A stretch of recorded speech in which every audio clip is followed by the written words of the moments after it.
अगर आपको corona virus infection हुआ है, तो क्या आपको वो इन्फेक्शन दोबारा हो सकता है? क्या आपको फिर से कोविड हो सकता है? इस महामारी में हमने ये देखा है कि आम लोगों में मेडिकल इन्फॉर्मेशन बहुत बढ़ गई है। तो एंटीबॉडीज़, इम्यूनिटी, आरटी-पीसीआर ये सब पे हम रोज़ चर्चा करते हैं या रोज़ इन चीज़ों के बारे में सुनते हैं, पढ़ते हैं।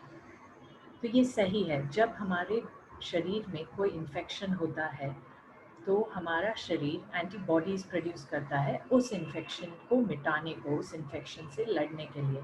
इस चित्र में बीच में आप देखेंगे कोरोना वायरस का चित्र है और सभी तरफ से एंटीबॉडीज़ उस पे अटैक कर रहे हैं।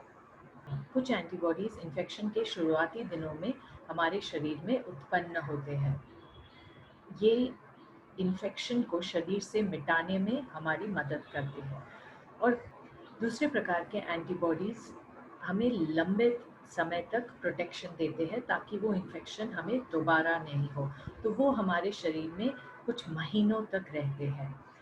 कोरोना वायरस में ये देखा गया है कि एंटीबॉडीज़ जो प्रोड्यूस होते हैं, वो हमें 80 से 90% की प्रोटेक्शन देते हैं कि हमें इन्फेक्शन दोबारा नहीं हो। तो ये एंटीबॉडीज़ हमारे शरीर में लगभग 4 से 5 महीने तक रहते हैं और हमें दोबारा इन्फेक्शन से या री इन्फेक्शन से प्रोटेक्ट करते हैं।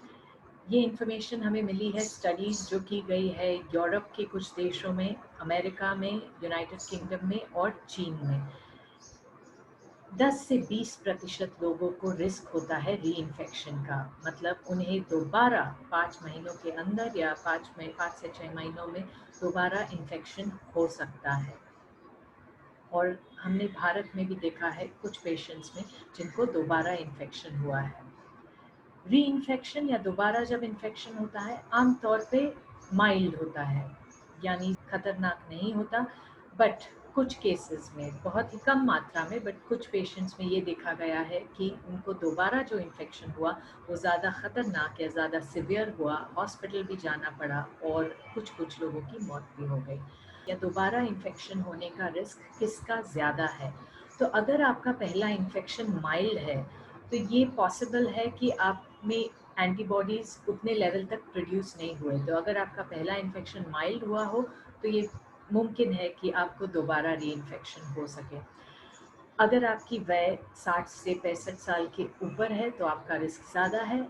अगर आपकी इम्यूनिटी कम है, या तो आप कुछ दवाइयाँ ले रहे हो, जैसे कि कैंसर की दवाइयाँ या आपको अन्य कोई बीमारी हो, तो आपका री इन्फेक्शन का रिस्क हाई है।